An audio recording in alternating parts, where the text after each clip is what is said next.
In this video, we look at two methods to light the scene. The first is to create a procedural sky and lighting setup, and the second is to add a HDRI environment texture to the scene. Let's get started. The first lighting method is a built-in add-on called Dynamic Sky. This generates a procedural sky and lighting setup. We can press F4 and open Preferences. In the Add-ons tab, search Dynamic. Here we can enable the add-on. Let's expand it and open the documentation. If I drag in a web browser, we can take a look. Here you'll find information about the add-on, including instructions. Check out the author's site for further information and instructions for the add-on. We can close the web page and move back into Blender. Once enabled, the add-on can be found in the Create tab once you are in object mode. You just need to click Create to generate a new procedural sky. By default, Blender has its own environment lighting here in the World tab. From the drop-down, you can switch back and forth between the default lighting and the dynamic sky lighting. If we open the Render Properties tab, you can set the render engine to either Cycles or Eevee, as Dynamic Sky works for both. We can change this to Eevee as you'll see the changes faster. Then from the top here, change this to Rendered. One thing to notice when you're in an orthographic view that the sky isn't visible, and that's true with the default lighting also. Press numpad 5 or this button here to switch back and forth. Now the sky is visible. Your current view is listed here. On the Dynamic Sky add-on, the settings are now available. Here you can adjust the brightness of the environment, the color of shadows with the saturation value, change the sky color, horizon color. The cloud settings are next. Adjust the cloud's opacity or the density of the clouds in the sky. Then the sun control. Here you can change the color, adjust the opacity value, make hard or soft shadows, and finally change the sun direction.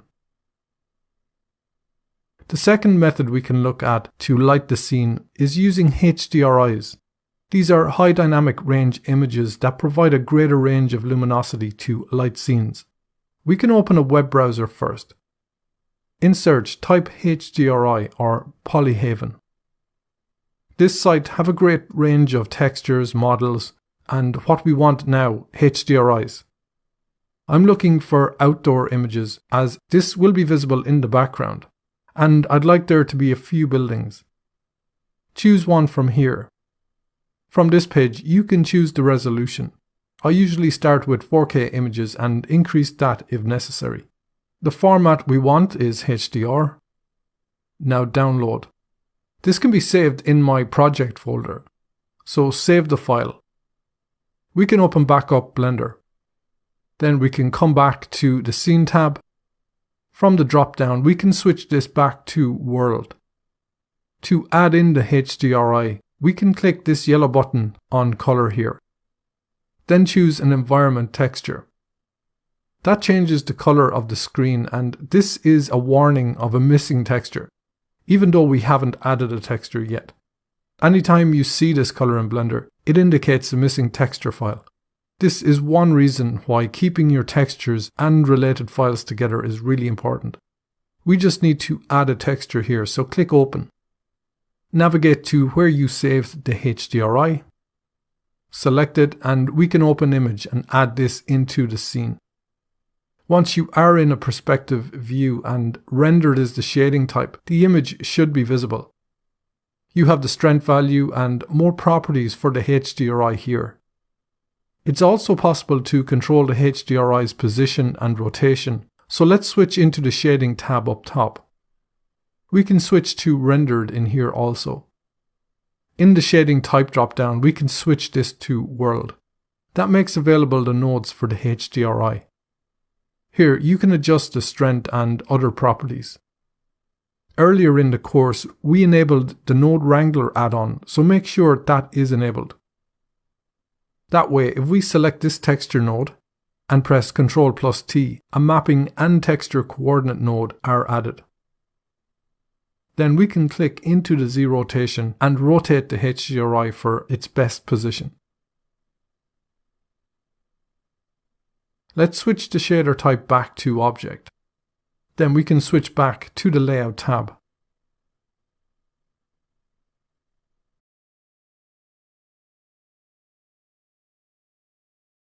In this video, we look at two sites where you can get texture maps. Let's get started. In the next series of videos, we will be UV mapping and texturing the models and preparing them for the animation. With most of the materials, we'll be using texture maps. It would be useful if you started thinking about what materials you'd like on your models. There are plenty of great resources available to get good quality textures. We previously saw this website, Polyhaven, when we downloaded the HDRI. This site also has high quality textures available. Take a look through here and find the textures you'd like to see on your model. When you find one, first select the resolution. Always best start with the lower resolution textures and only upres if you're going to use the textures in final render. 1K textures will give a good preview. Then choose the format. Then download. This will be downloaded in a zipped folder, so you need to uncompress the folder before adding them into Blender. Best look through and download what you might need. Another website that was formerly CCO Textures is now called Ambient Textures. Here you'll find a huge library of texture maps. When you select one, you can choose the resolution and download the files. These will also be zipped folders. Try find some textures now and download them. For the floor material, I'll be using a wood texture. In here, I'm going to choose a floorboard style. This one here looks good. I'm going to use the 1K JPG. JPG files are smaller than PNGs, and we can see this here. This can be saved in my project folder. I'm going to continue and search from these two sites for more texture maps before the next video. Try do the same and choose some textures and get them downloaded. Make sure to unzip them and be ready to import into Blender in the upcoming videos. We'll be starting with the first floor hallway and I'll be adding the wood texture I downloaded.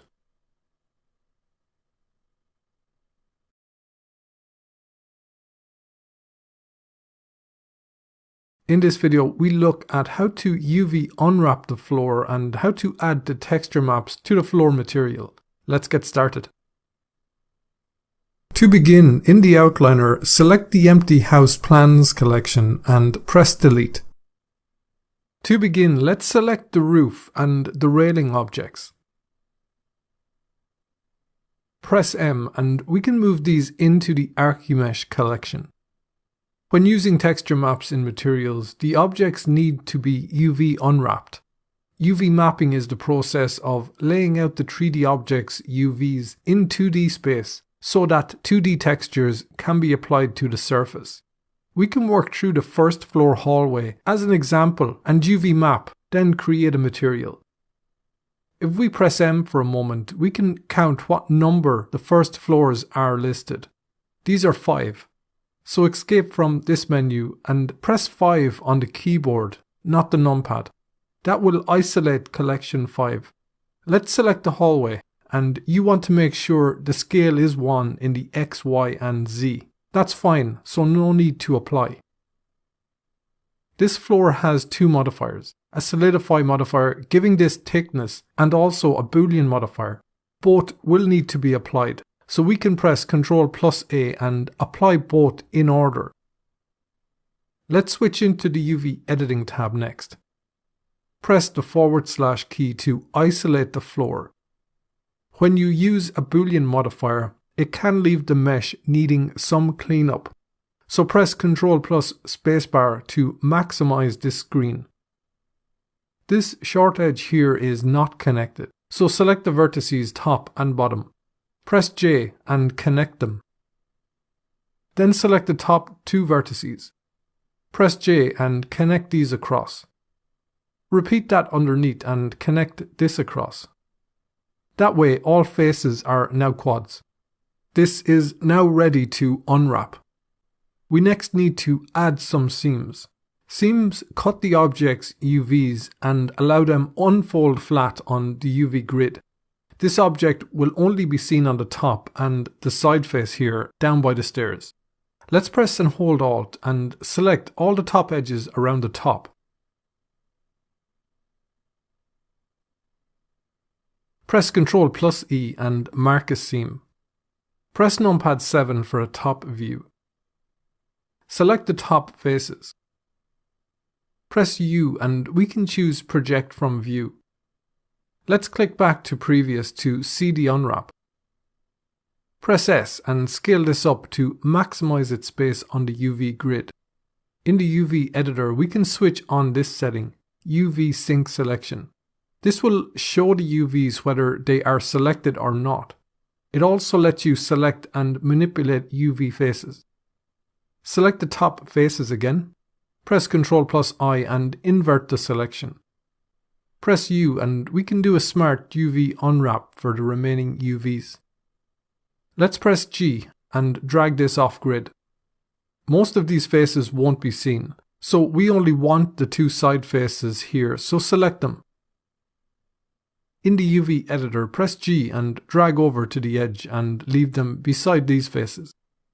For the remaining, we can drag select these. Press S and scale right down. None will be seen. Position on the grid, making sure not to overlap any other UVs. That will do for this unwrap. Let's come back to the Layout tab and add a material to the object. Let's switch into the Shading tab. Click New and create a new material. Rename this Floor Wood. Select the Principled node. We can use this Node Wrangler shortcut, Shift+Ctrl+T, and open the wood textures. Navigate to where you have unzipped the folder. We can select Roughness, Normal GL, the Metalness, Color, and the Ambient Occlusion and Displacement maps. That adds in all the selected maps. In the node editor, we can press Ctrl+Space to make this full screen. You can press that shortcut again or use the Back to Previous button here. Press Shift+A and from the Color category, add a Mix RGB node. Drag this on the line here and connect it up. Then connect the AO map to the color input. Switch this from Mix to Multiply. The factor then can be adjusted to change the amount of AO. That's it for the material, so let's press Ctrl plus spacebar and return. We can isolate the floor here. Now zoom in to take a look. This looks to be just one board, so we can adjust the scale on the mapping node. Here we can input 7 in the X, Y and Z and scale the texture down. That looks good now. In the Z rotation field we can input 90 and rotate the texture. Let's come back to the Layout tab. That will be the process for adding materials to the floor. The remaining floors are very straightforward and only require a Smart UV unwrap. Create materials for each and check the scale and rotation are correct. I can get that done before the next video.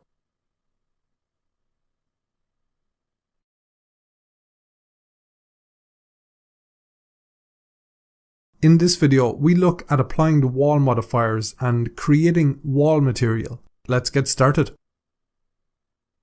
Sometimes you will open Blender and this bright color has replaced where material once was. This can happen if the location of the texture files has changed and Blender no longer knows where to find them. Luckily, in the external data menu, there is a Find Missing Textures option. Navigate to the folder where you have them stored. Then click Find Missing Files. Blender will search this folder and subfolders and restore the link to the missing textures. Really helpful feature. I'm going to use the same material for all the floors, so I can link this here.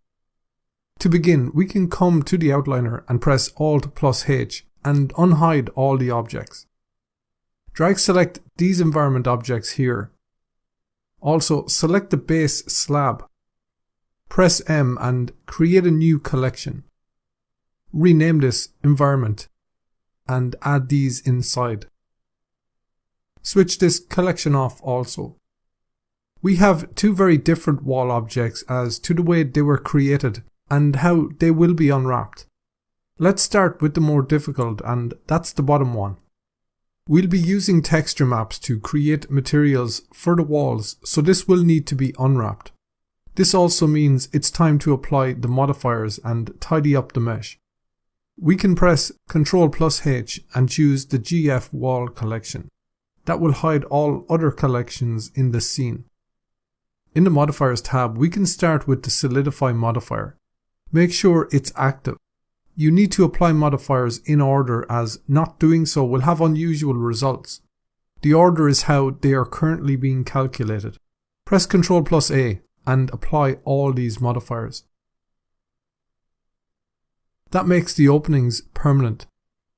Let's press the / key and isolate this and tab into edit mode. When you apply Boolean modifiers, they can leave artifacts. These can be extra vertices connected or not.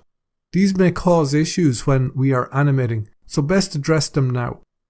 If we move over underneath the left side here, there are extra edges and vertices. This results in n-gons, and you can convert these to quads or four-sided polygons. What we can do here is select the vertices and snap to the corner. That way we can merge together once we are done.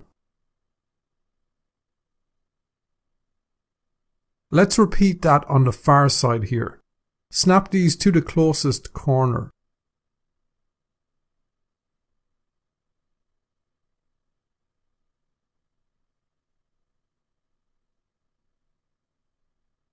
There are other issues here also. Here where you see a lone vertex unconnected, we need to connect. So select the two vertices. Press J and join across. This also needs to be connected up around. For that, we can use the knife tool. Snap to the first point, then continue around to the far side and connect around here. Press Enter to finish. That will need to be repeated all around the mesh, over and around the windows. Let's look at another example. Here, where the edge is at an angle, press K, and we can connect down and around.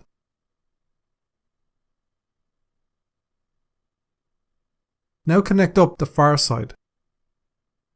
Repeat that on the side and connect around here.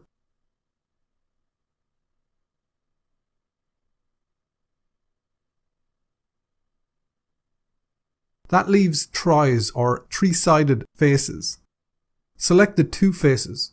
Press F and form one face. Repeat that on the far side and form one face here.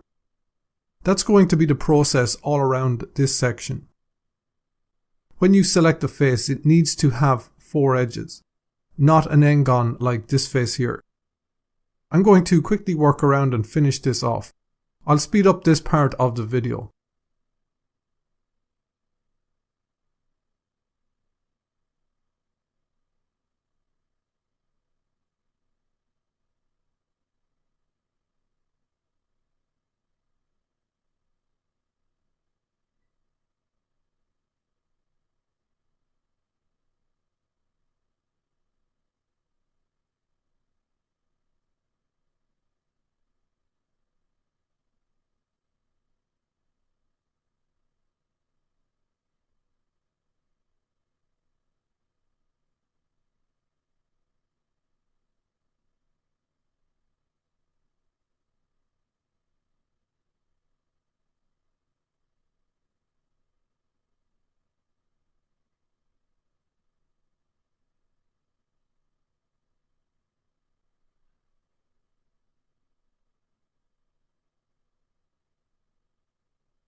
With that complete, let's press A and select it all.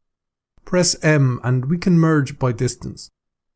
Increase the value to 1 and make sure to remove doubled up vertices. With this complete, let's return to Global View and tab back to Object Mode. Next, we can select each of the internal walls. In the Modifiers tab, apply the modifiers in order. Apply both the Solidify and the Boolean modifiers. Isolate the wall and tab into Edit Mode. Now use the knife tool and connect up to form quads. This can be repeated for all the walls. I can quickly work around and complete this process. I'll also speed up this part of the video.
With that complete, we can select all the walls, including the external wall.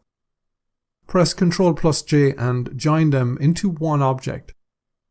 Let's switch into the UV Editing tab up top and we can isolate the walls in the viewport. Select it all. First press M and merge by distance and check if there are any overlapping vertices. Press U and from this menu we can choose the Smart UV Unwrap. We can give the island margin a value of 0.02 and make a little space between the UV islands. The margins help to reduce the risk of texture bleed. Now we can click OK. That looks okay, but there is a lot of space being taken up with this section. That looks to be the top of the wall and won't be seen. You have a couple of options here. Select the unwanted faces in the scene and delete them, or select them in the UV editor and reduce their size so they take up little to no space. It all depends on what you are working on. In this case, we can scale them on the UV grid so they take up very little space. Let's press Z and switch to wireframe. Press numpad 1 for front view. Make sure you are in an orthographic view. We can drag select the bottom faces. Press Shift and drag select the top. Rotate around and make sure just the top and bottom are selected. In the UV editor, we can open the UV menu and choose Pack Islands. That just arranges these for us. Now press S and scale these right down. Then move them away off the grid. Next, press Ctrl+I to invert the selection. We can then come to the UV menu and pack these also. Drag select the UVs and move and position somewhere on the grid, making sure they are not overlapping. UVs should never be overlapping. That would cause materials to have artifacts. Let's come back to the Layout tab. Open the Material tab and take a look. When the Archimesh objects are created, this material is also created. We can remove this and create our own. So click the minus to remove it. Add a new material. Rename this External Wall Material. We can click the plus and add a second material slot. Add a new material. Rename this one Internal Walls. Next, we need to assign each slot to the appropriate faces. At the moment, all faces have the first material, so let's tab into Edit Mode. Press Alt+A and deselect everything. Hover on the internal walls and press L to select all of these. Now select the internal wall slot, then click Assign. We can tab back now. Switch into the Shading tab.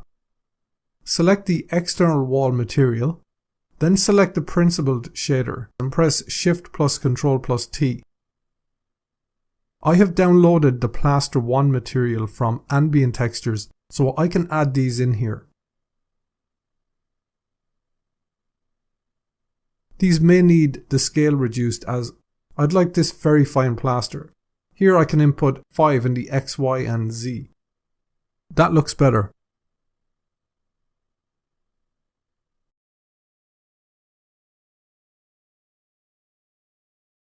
In this video, we look at UV unwrapping the first floor walls. Let's get started. To begin, we can select the internal walls material slot. This can be modified further, but I'm just going to darken the color slightly. Because we did UV map these walls, you could add texture maps to modify the material. Let's switch into the UV editing tab. We can tab back to object mode. Return to global if the view is local. Press Ctrl plus H and we can isolate the first floor walls. Let's select this and tab into edit mode. Select it all. Press U and we can use the Smart UV Unwrap. Increase the island margin to 0.02. Now click OK. Let's press numpad 1 for a front view, then 5 for orthographic. Drag select all the faces on the top and bottom, as before. This time we can press X and delete faces. Now we can drag select the UVs again. We can pack these UV islands. Let's open the Material tab. From the drop-down, we can add the external wall material. Click and add a second material slot. From the drop-down, add the internal wall material. Let's press numpad 7 for a top view. Drag select all the internal walls from inside corner to inside corner. Then we can assign these faces. Let's switch into the Shading tab up top and take a look at the material. In the outliner, we can press the minus key to close the collections. Now switch back on the ground floor wall collection and make sure the materials look similar for both. That looks very similar and I'm happy with those results.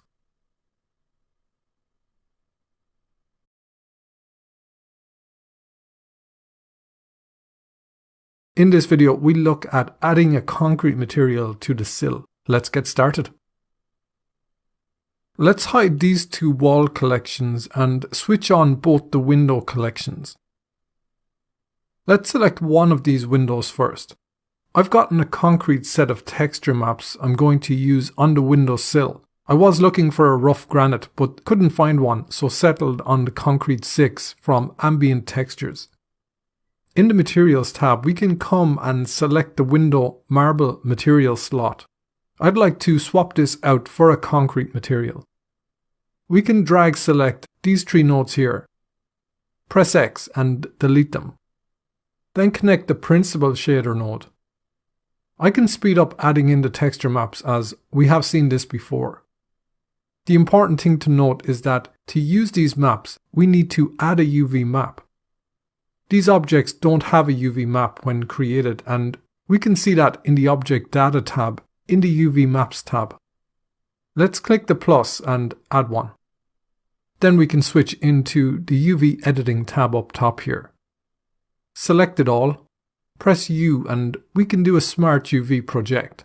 Increase the island margin to 0.02. Then click OK. Now we can switch back to the Shading tab. That has updated the material. Let's also switch back to the Materials tab. Select the PVC material. We can drag select these three nodes. Press X and delete them. Then connect up the Principled node. Click into the color swatch and darken the windows a little.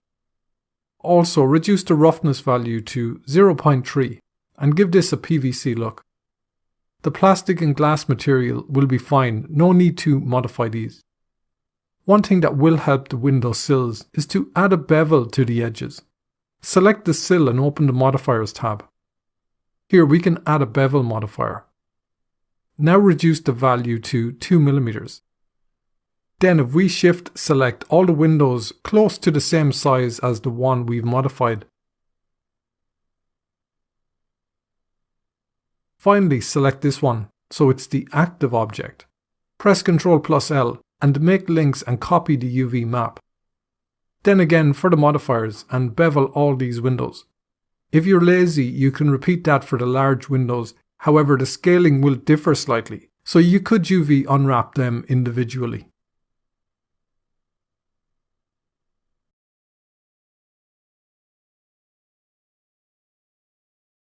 In this video we look at adding a door material and linking UV maps. Let's get started. In the outliner, let's switch off the window collections. Then switch on the door collections. Now we're going to add a wood texture set when creating the material. I downloaded this from Ambient CG and it's called Wood 029. But first, let's select one of these handles. The color indicates a missing node. Open the Materials tab and select the handle. Here, there is a principled and glossy node, but no output node. There was obviously an issue with the creation of this material. Let's select the glossy and delete this. From the Add menu in Output, we can choose a material output. This node should always be included and be the last as it outputs the result of the node system. Connect the principled node to the output and create the material. We can increase the metallic slider to 1. Then reduce the roughness to 0.3 and have a metal material. Zoom in and take a look.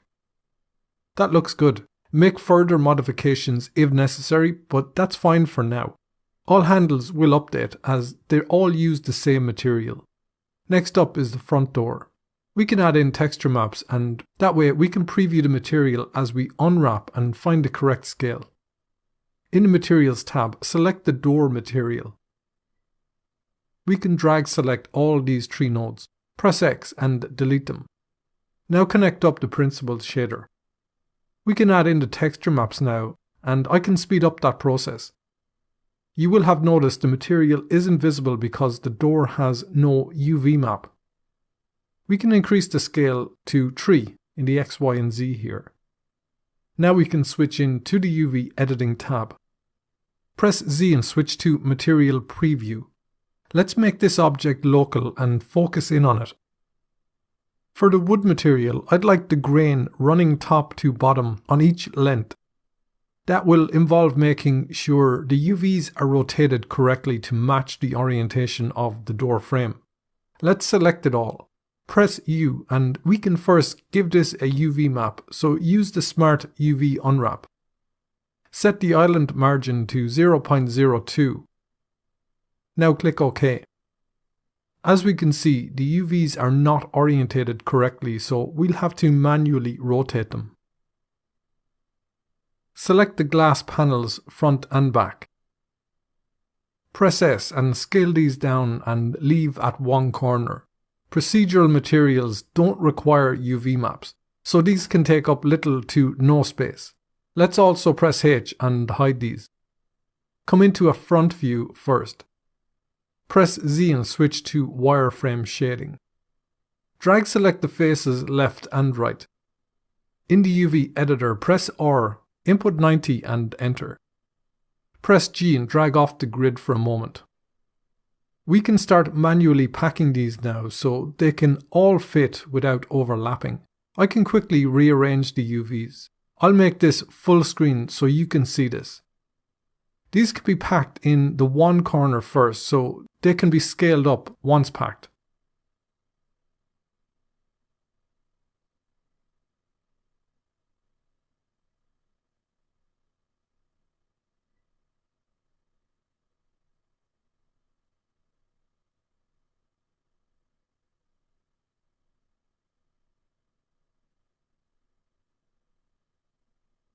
Select them all. Change the pivot to 3D cursor. That way, if we press S, the UVs will scale from the position of the 3D cursor. Scale these right up. We can return to double view. Press Alt plus H and unhide the glass UVs, making sure they're not overlapping. Press Z and switch to Material Preview. Now the grain is running along the length and the material looks correct. Let's return to Global View. Select the door frame now and isolate this object. Tab into Edit Mode. Select it all and press U and we can use the Smart UV unwrap again. Make sure it has an island margin and click OK.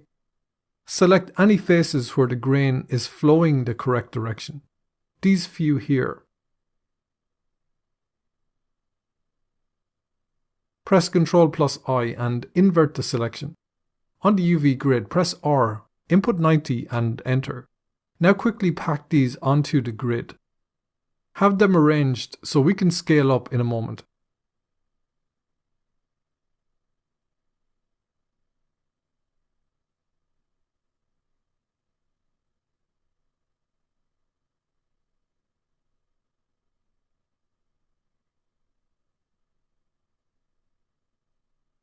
Now select them all, press S and scale to fit. We can return to Global and tab back to Object Mode. Let's use the Make Links command and transfer the UV data onto the other door frames. So we can Shift select all the door frames.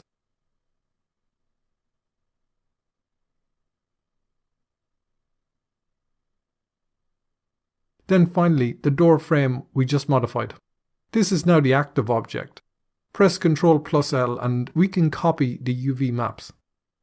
The same can be repeated for the internal door panels on the back door. So Shift select this object. Press Ctrl+L and copy these UV maps. I'm going to work around and UV unwrap the large garage door and the internal doors on the ground and first floors. Try get that done between videos as it will be the exact same process we just covered. Make sure and use the Make Links command to save yourself lots of time. Also, feel free to use a different texture set on the doors.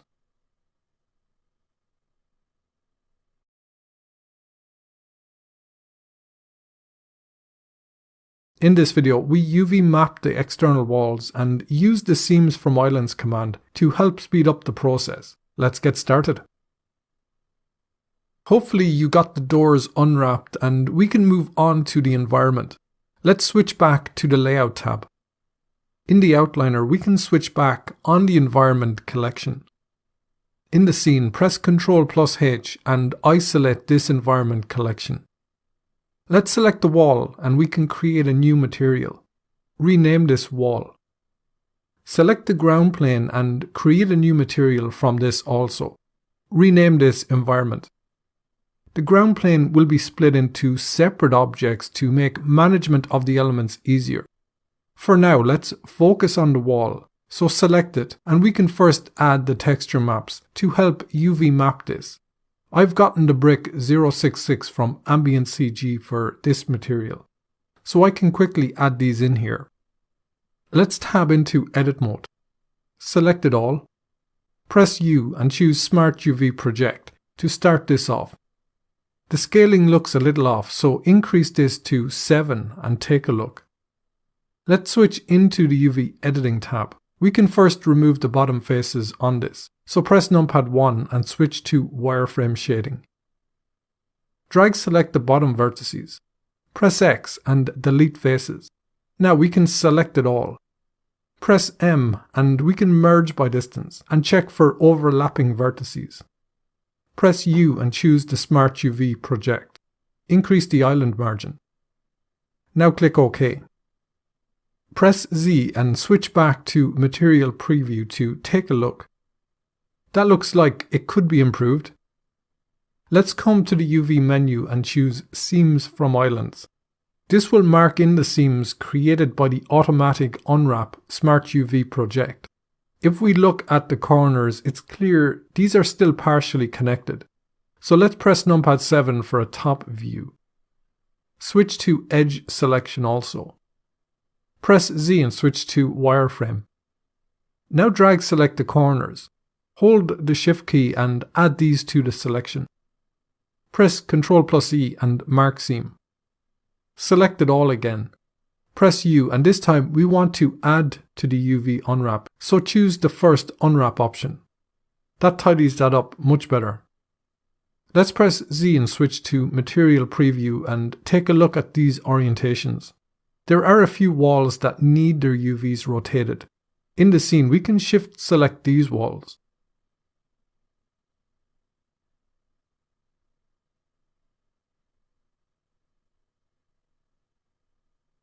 In the UV editor, I can select the remaining small faces. Press Ctrl+I and invert the selection. Press R, input 90 and enter. Drag select these remaining UVs. Then we can remove these away off the grid.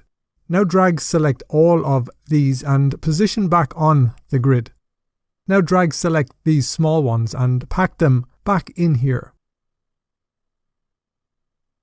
In the scene, what we can do is select any face on the corner that is not aligned. In the UV editor, if we press G and move along the Y-axis, move them up until they align in the scene. I can quickly repeat that for the remaining faces here that need to be corrected.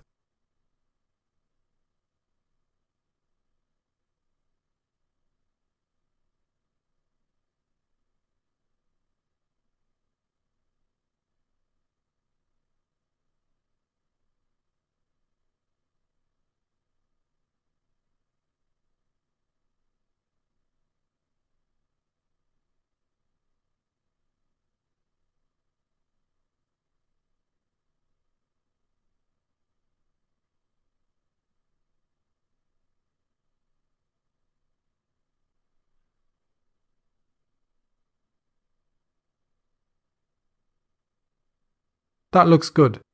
We can improve the wall, so in the Modifiers tab, add a bevel modifier.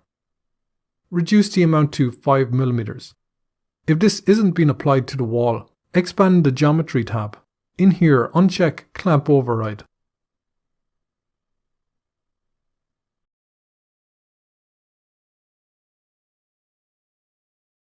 In this video, we start separating the ground plane into the grass, paving and stone sections. Let's get started. Let's move on to the ground plane now. This has a non-uniform scale, so press Ctrl+A and apply all transforms. That way, the location is also zeroed out. In the outliner, we can press the minus key a couple of times and close down the collections. Then switch on the GF wall collection so we can see where to add edge loops. Also, switch on the GF floors to display the front step. Let's tab into Edit mode. Switch to Solid Shading as it's easier to see the edge loops. Press Ctrl+R and add an edge loop along the Y-axis. Now snap to the outside wall. We can repeat this for the opposite side and add an edge loop. Then snap this out to the edge.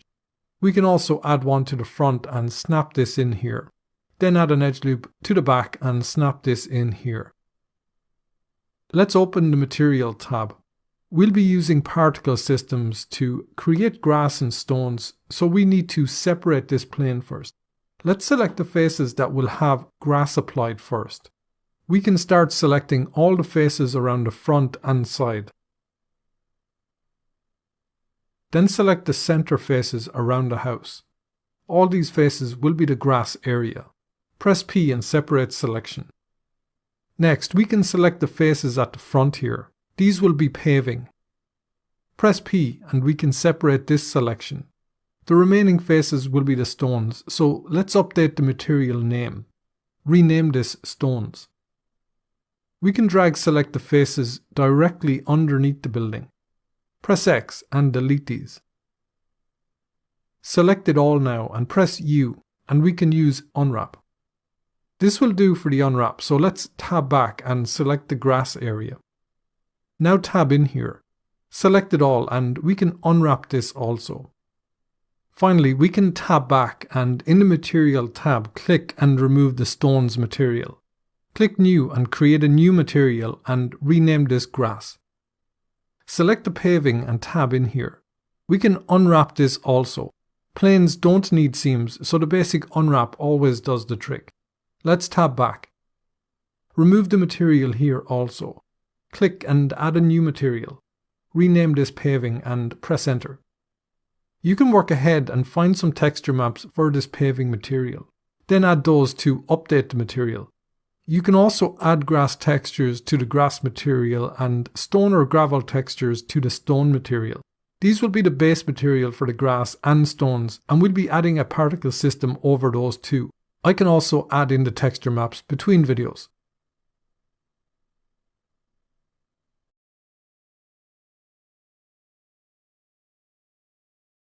In this video, we start creating a stone particle system. Let's get started. Hopefully you have added in texture maps for the grass and stones. These will act as the base and aren't really important, just have some material applied. The tiles also need a material, and this one will be to the fore and seen by the camera. Let's move back to the layout tab as we'll have more room to work here. In the outliner we can hide the ground floor walls and the floors collection. I have also named the 4 objects in the environment collection so they can be easier identified. They are the grass, paving, stones and the wall objects. We can switch to material preview for this. Let's move over to the right side and start creating the rock objects that will be used by the particle system. The particle system in Blender is used to emit a large number of objects from a mesh. You can then control the object's scale, rotation, and material along with many other properties. Let's press Shift and right-click over in space to place the 3D cursor. From the Add menu in Mesh, we can add an icosphere. Let's tab into Edit mode. Select it all and scale to 0.2. We want to form this into a stone shape. We can use the proportional editing tool here. The shortcut is O. Switch to vertex selection and select the vertex. Proportional editing allows you move one vertex while influencing nearby vertices, depending on the area of influence. Really great tool for working with organic shapes.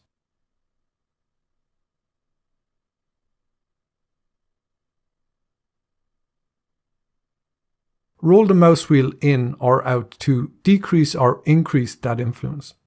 The white circle indicates the radius of influence and it is also displayed up top here. We can use this to form this sphere into a rock shape. These can be adjusted later if you want to modify the shapes. We can also place the origin of this stone to the base. So select the bottom vertex. Press Shift+S and put the cursor to selected. Tab back and we can right click and set the origin to 3D cursor. Now tab back in here. We can select it all. Press Shift+D, X and drag this across and left click. Then press Shift+R and repeat the last command. Repeat that 3 more times until we have 5 copies. Then quickly work along and shape these into unique stone shapes. I can speed up this process.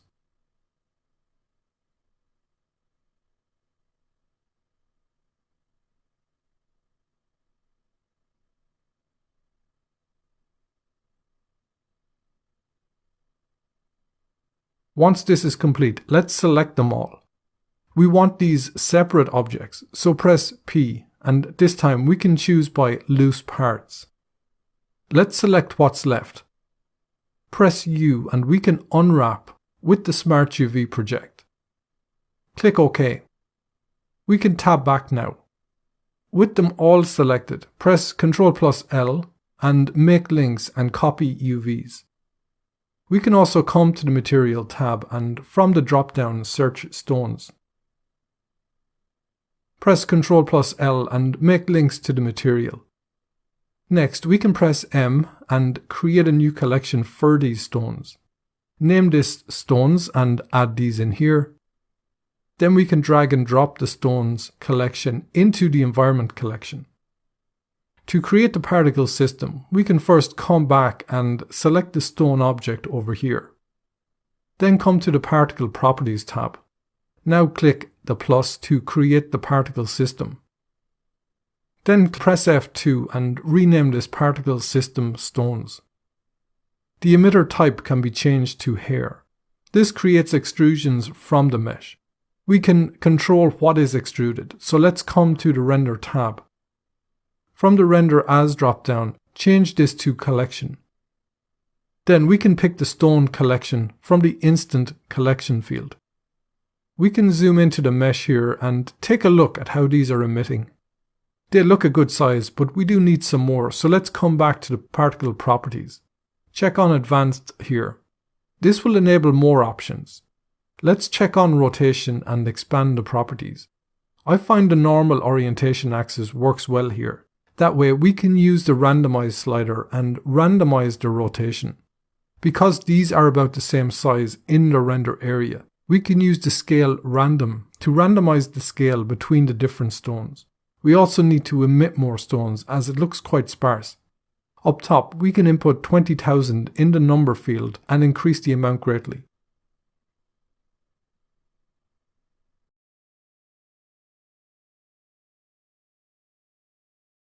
In this video, we start creating grass material and modeling a blade of grass. Let's get started.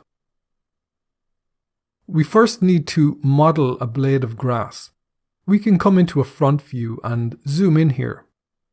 Press Shift and right click and add the 3D cursor here. I can drag in a web browser. We're going to need a grass texture and you can find one here on Ambient CG. I'll be using this one here, so download this or similar. Let's open back up Blender. Press Shift+A and from Image, we can add a background image. Navigate to where you saved those textures. We can use the foliage preview. So select it and load background image. That's very large, so open the Image Properties tab. Here we can reduce the size of the image. We can use this as reference modeling the blade of grass. Let's press Shift+A and from Mesh we can add a plane. Let's tab into Edit mode. We can switch off proportional editing for a moment. Press R, X, input 90 and enter. Let's also switch to wireframe shading so we can see through this plane. Let's press S and scale this plane down to the width of the blade. This one here, so move this over to the base. Scale again and fit the image. We can drag select the top two vertices. Press E and extrude. Start extruding and scaling up along this and forming the shape. I can quickly work up along and create this shape.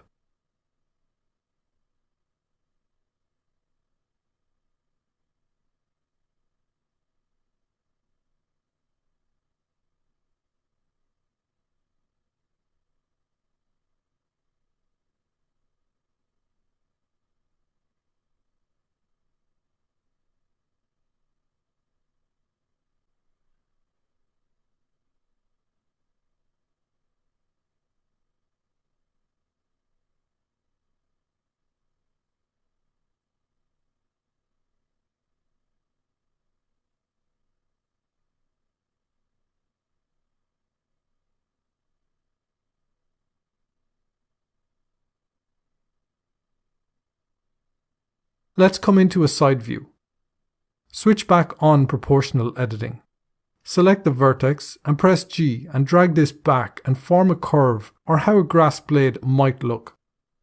Reduce the area of influence and start shaping this to look more like a grass blade.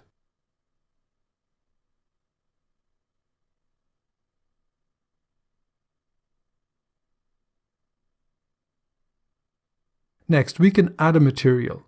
So switch to the Shading tab. Click New here and create a new material. Rename this Grass. Select the Principled node. Press Shift plus Ctrl plus T. Here we can select the usual nodes, and this time include the opacity map. Now add these in here. In the Materials property, we can scroll down and change the blend mode to Alpha Blend. Let's switch into the UV Editing tab to finish this material. Press the / key to isolate the blade. Press Z and switch to Material Preview. In the image drop-down, let's search for one of the grass images to use as reference. Select them all now. Press U and we can unwrap this. Now drag this over to match the one we used as reference and match the image until it fits correctly.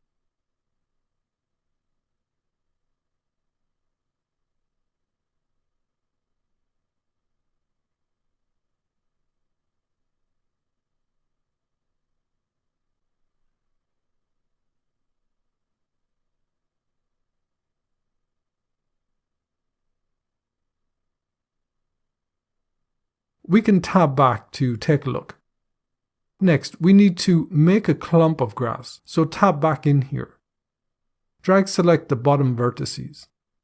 Press Shift+S and put the cursor to selected. From the pivot menu, let's switch this to 3D cursor.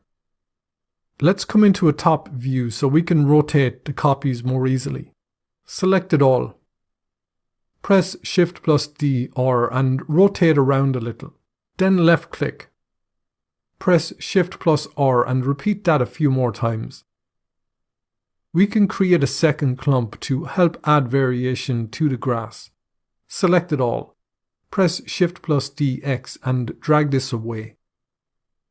Press P and separate selection. Select it all again. This time we can press S and scale this down a little. We can tab back and right click and set the origin to 3D cursor. Let's also press F2 and rename this grass blade. Select the larger clump and tab in here. You can vary the shape on this. Try make the shape a little different than the first.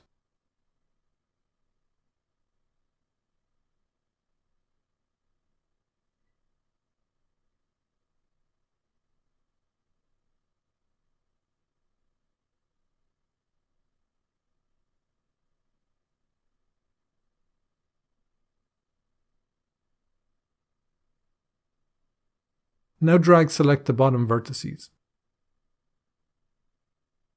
Press Shift+S and put the cursor to selected.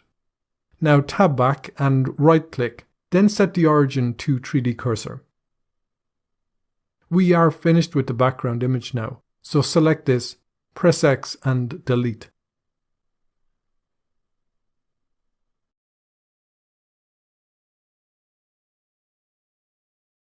In this video, we look at creating the bark and leaf material. Let's get started.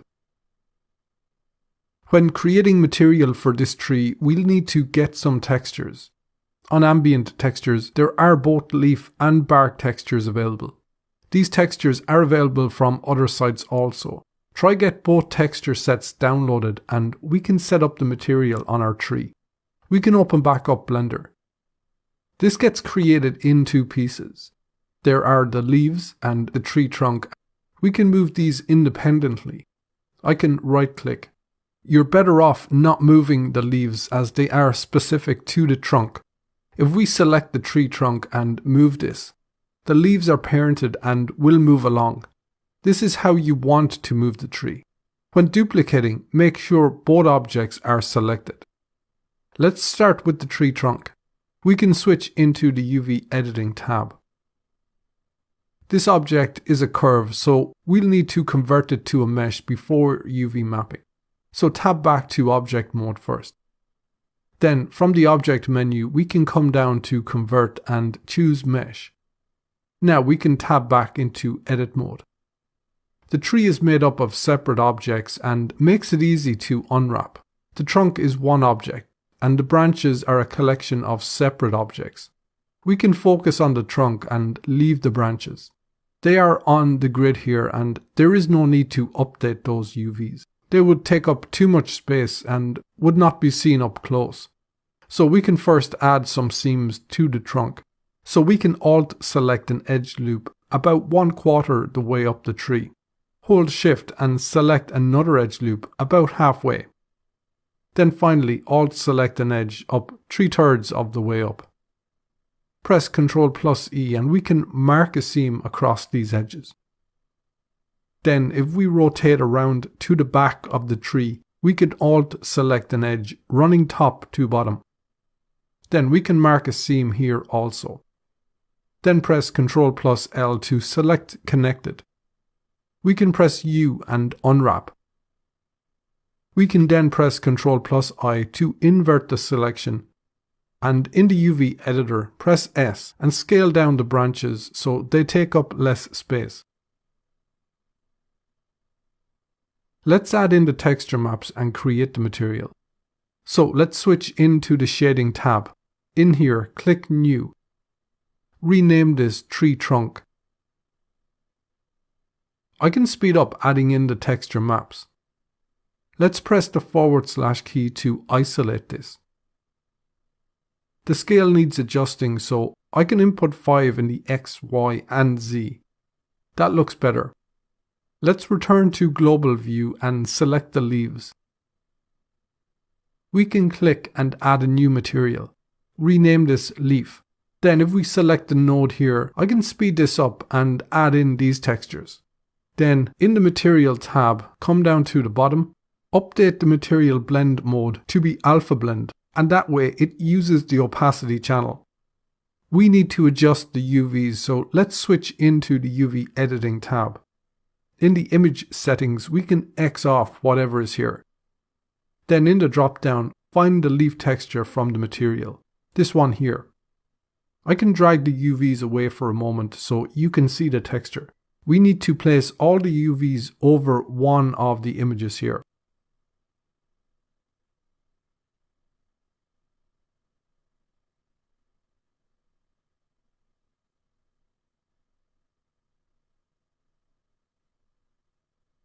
You could use the other two textures by selecting certain faces and placing them over the image, but I think this will be fine.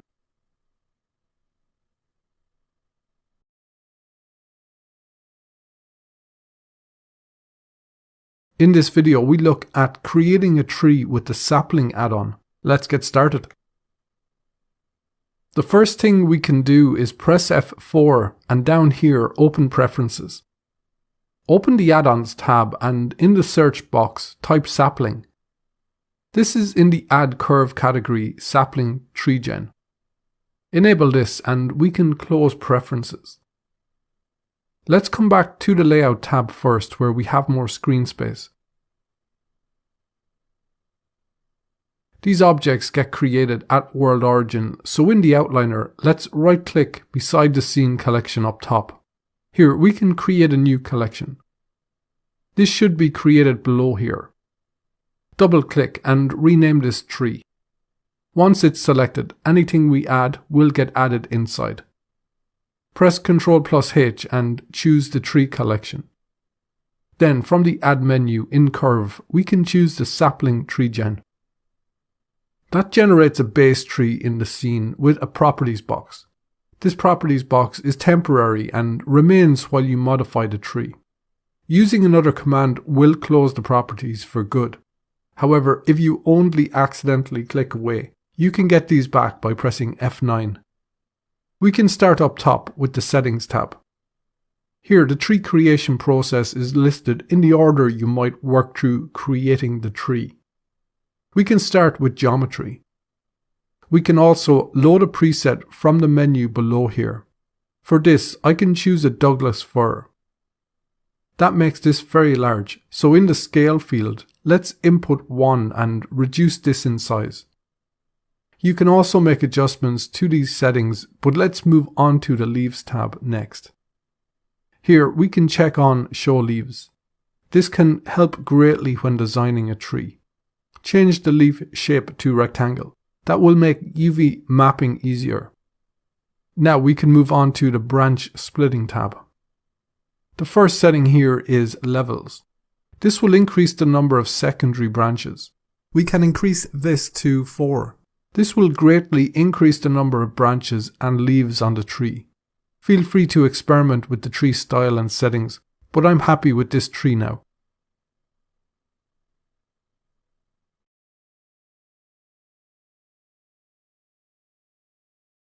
In this video, we look at distributing grass using geometry nodes. Let's get started. To begin, let's move back over and select the grass plane. Let's switch into the Geometry Nodes tab up top here. You may need to roll the mouse wheel to bring that into view. This workspace has a spreadsheet editor and Geometry Nodes editor below here. The rest we're familiar with.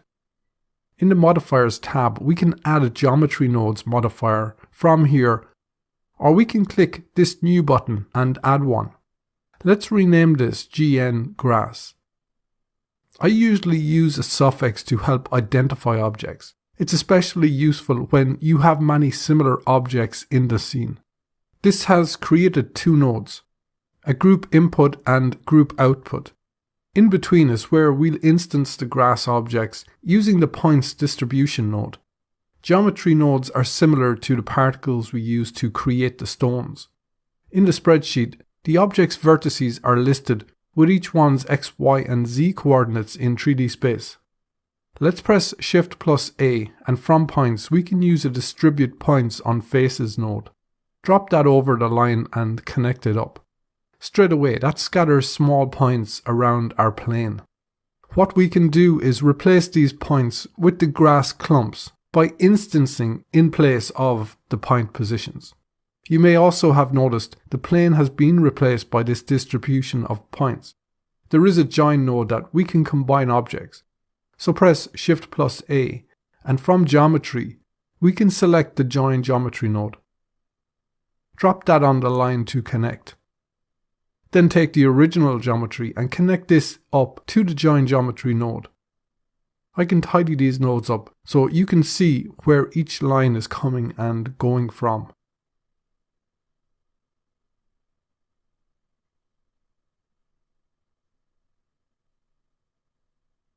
Next, we can replace these points by instancing the grass clumps in their place. So press Shift plus A, and from Instance, we can choose Instance on Points. Place this in the graph. Then we can divert the distribution on faces node into the points input. Connect this from the Join Geometry node also. We can then break the link from the points on faces. Not this, connect this back up. First, in the scene, let's come over to our grass clumps. Drag select these two objects. Press M, and in the environment collection, we can create a new collection. Rename this grass. That way, we can call the objects inside this collection. So let's come back over to the grass plane and select it, so the nodes are available. In the node editor, we can press Shift plus A, and from the Add menu, in Input, we can find and add a collection info node. We can check on both Separate Children and Reset Children so the grass gets displayed. Then connect the instance output to the instance input. From the collection drop-down, search for the grass collection and add this in here. This grass can be scaled down using the scale properties. I can set this to 0.4 and see how that looks. Use the density slider to increase the amount of grass getting instanced. Increasing the density slider too much may impact performance.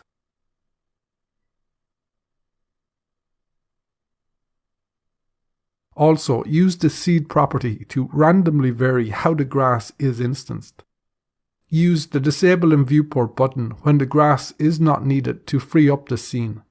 You can modify the grass blades and clumps to improve the look of your grass at any time. Also, adding more clumps and varying the design will help greatly.